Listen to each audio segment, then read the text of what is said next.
గౌరవ చైర్పర్సన్ గారి అధ్యక్షతన సభ అనేది నిర్వహించబడుతుంది. చేయడం లేదండి. సో మీకు ఏది ఉన్నా కానీ మేము మున్సిపల్ న్యూస్ గ్రూప్ లో షేర్ చేయడం అనేది జరుగుతుంది. మీకు ఇక్కడ చర్చించిన తర్వాత మేము చర్చించిన అంశాలు ఆమోదించబడినవి తిరస్కరించండి. ఒక 2 అటెండర్స్ పెట్టి అండ్ మొబైల్స్ ఏమైనా ఉంటే కలెక్ట్ చేసుకోమని చెప్పండి. మీ కౌంట్ చేయడం అనేది జరుగుతుంది. మా సిబ్బంది మీ దగ్గరకు వచ్చి సంతకాలు కూడా తీసుకుంటారు.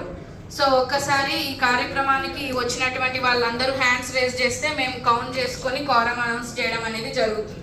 కౌన్సిలర్స్ అందరూ కూడా ఒకసారి హ్యాండ్స్ రేజ్ చేయాలని చెప్పి కోరుతూ స్టాఫ్ జేఓ గారు కౌంట్ చేయండి.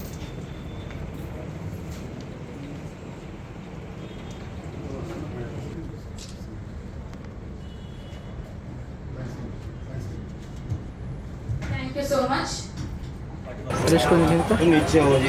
మీడియా మిత్రులందరూ కూడా నమస్కారం.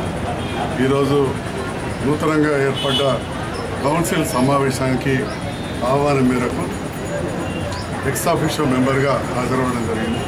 గౌరవ చైర్పర్సన్ సమీలవాణి గారి అధ్యక్షతన మున్సిపల్ కమిషనర్ గారు, అదేవిధంగా వైస్ చైర్మన్ సోదరి జీనత్ పర్వీ, కౌన్సిలర్స్ అందరూ కూడా వివిధ అంశాలపైన చర్చిస్తూ ఉన్నారు. ఇంకా కూడా చర్చ చాలాసేపు జరుగుతూ సమస్యల పరిష్కారానికి నిర్ణయాలు తీసుకుంటున్నారు. దాంట్లో ముఖ్యంగా ఇమ్మీడియట్గా పండుగలు, రంజాన్, శ్రీరామనవమి, శివరాత్రి వస్తున్నట్టు వాటి విషయంలో కావచ్చు. గత సంవత్సరంన్నరగా మన కౌన్సిల్ లేదు కాబట్టి కొన్ని పెండింగ్ పడ్డ అంశాలు, ఎమర్జెన్సీ ఉన్న వాటిని ఎజెండాలో పెట్టి తీర్మానం చేస్తూ ఉన్నారు. ఈ సందర్భంలో ఒక శాసనసభ్యునిగా ఇక్కడే ఈ సమస్యల పట్ల ఉన్న అవగాహనతో నేను కూడా వాటి పరిష్కారం కోసం మాట్లాడుతున్నాను. మరీ ముఖ్యంగా పట్టణంలో శానిటేషన్ విషయంలో సభ్యులు కొద్దిగా మనం ఇంకా మెరుగుపరుచుకోవాలనే అభిప్రాయాన్ని వెలువచ్చారు. దాంట్లో నాది కూడా పూర్తి సహకారం ఉంటుందని చెప్పినాం. అట్లనే టౌన్ ప్లానింగ్ విషయంలో మనం ఒక వాటర్ ట్యాంక్ కడదామంటే మనకు స్థలం లేకపోతే కాలేజీలో తీసుకున్న విషయం అందరికీ తెలుసు. మరి అలా ఎందుకు జరిగింది అంటే లేఅవుట్ ఉంటే మనం 10% ప్రభుత్వానికి వదిలేయాల్సి ఉంటుంది. అక్కడ మనం ఇట్లాంటి మౌలిక వసతులు పెంచలేదు.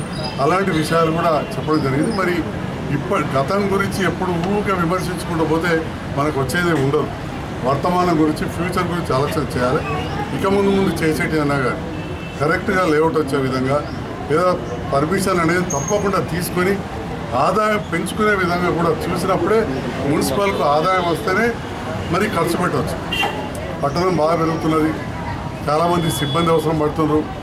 ఆటోలు, ట్రాక్టర్లు, టిప్పర్లు, జేసీబీలు, లేట్ ట్రాక్టర్స్ ఇవన్నీ కూడా అవసరం పడుతున్నాయి. కరెంటు, వీటన్నిటికి కూడా మనకు చాలా ఖర్చు వస్తుంది.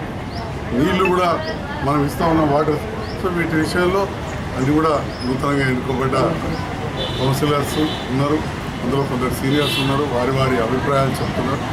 తప్పకుండా వారి అభిప్రాయం మేరకు తీర్మానం అయిన తర్వాత ఒక శాసనసభ్యునిగా నా బాధ్యతగా ఇక్కడ సహకరిస్తూ హైదరాబాద్ నుంచి కావచ్చు, ఢిల్లీ నుంచి కావచ్చు, అధికారులు కానీ నిధులు కానీ తీయడంలో, అధికారులు ఎక్కడైనా మనకు ఖాళీలు ఏర్పడితే వారికి మళ్ళీ రీపోస్ట్ ఇప్పించడంలో నా వంతుగా పూర్తి సహకారం ఉంటుంది. రాజకీయాలకు అతీతంగా ఉంటుందని చెప్పి చాలా స్పష్టంగా చెప్పడం జరిగింది. ఎందుకంటే ఎమ్మెల్యే అనేవాళ్ళం అందరికీ ఎమ్మెల్యేనే, అట్లనే కౌన్సిలర్ అనేవాళ్ళు కూడా అందరికి కూడా కౌన్సిలరే. సగం ఓట్లయితే ఇంకా సగం మందికి నేను కౌన్సిలర్ కాదనేది ఉండదు. ఎవరు పిలిచినా పోవాల్సిందే. ఆ రకంగా రాజకీయాలకు అతీతంగా మనం ఈ వార్డును మీరెట్లా అభివృద్ధి చేసుకుంటారో, పట్టణం విషయంలో కావచ్చు, నియోజకవర్గం విషయంలో నాకు కూడా అదే భావన ఉంటుంది. గౌరవ ముఖ్యమంత్రి గారికి కూడా అదే భావన ఉంటుంది. అట్లనే ప్రధానమంత్రి కూడా మనకు కూడా రాష్ట్రం నుంచి నిధులు ఇస్తాం, కేంద్రం నుంచి తెచ్చుకోవాల్సిన అవసరం ఉంటుంది. రాష్ట్రం నుంచి నిధులు ఇస్తాం, రేపు 15th ఫైనాన్స్ తెచ్చుకోవాలి. తీసుకొచ్చినప్పుడు కేంద్ర ప్రభుత్వం కూడా అందరికి కూడా జనాభా ప్రతిపాదన ఇస్తారు. కానీ అక్కడ కొన్ని ఉంటాయి, వారి నిబంధనలు పెడతారు. మనం ఏదైతే పన్నులు వసూలు చేసి మున్సిపల్ కూడా సెల్ఫ్ రిలయంట్ ఉన్నప్పుడు 15th ఫైనాన్స్ డబ్బులు వస్తాయి. మన టార్గెట్ మనకు ఉంటుంది. సో దీంట్లో గౌరవ కౌన్సిలర్స్ అందరూ కూడా సహకరించాలి. అధికారులు కూడా గట్టిగా పనిచేయాలి. ఎందుకంటే ఇప్పుడు నేనున్న నా హాస్పిటల్ ఖచ్చితంగా ట్యాక్స్ కట్టాల్సిందే. కట్టినప్పుడే వారు వచ్చి అక్కడ ముందట సఫాయన్నతో నీళ్ళు వస్తాయి, కరెంట్ వస్తుంది. నా ఇల్లు ఉందనుకోండి, తప్పకుండా నేను ట్యాక్స్ కట్టాల్సిందే. నేను ఇల్లు కడితే పర్మిషన్ తీసుకోవాలి. ఆ డబ్బు మున్సిపాలిటీకి వస్తేనే మన మున్సిపాలిటీ నడుస్తుంది. కాబట్టి ఈ విషయంలో కూడా అందరూ సహకరించాలని చెప్పి నేను కోరడం జరిగింది. ఈ విషయాలన్నీ కూడా ఇంకా చర్చిస్తున్నాం. తర్వాత చైర్పర్సన్ గారు, కౌన్సిలర్స్ వారి అభిప్రాయాలు ఈ మీడియాకు తెలియజేస్తారు. మీడియాను అలో చేయడంలో ఎలాంటి అభ్యంతరం లేదని చెప్పి నేను చెప్పడం జరిగింది. అది అంతకుముందు గత ప్రభుత్వంలో ఆర్డర్ ఉన్నది CDMA నుంచి, ఏ మున్సిపాలిటీలో కూడా అలో చేస్తలేదని చెప్పి కమిషనర్ గారు చెప్పారు. ఆ ఆర్డర్ కూడా తీసి మీకు సర్క్యులేట్ చేయమన్నాం. సో కొందరు కౌన్సిలర్స్, నేను కూడా చెప్పిన తీర్మానం చేసి పంపిద్దాం. ఇన్ కేసు అనుమతి వస్తే అందరితో పాటు మిమ్మల్ని కూడా తప్పకుండా గౌరవించుకొని మీరు ఉంటేనే మాకు కూడా గౌరవం, మాకు కూడా ప్రజలకు తెలుస్తుంది మేమేం మాట్లాడుతున్నాం అనేది.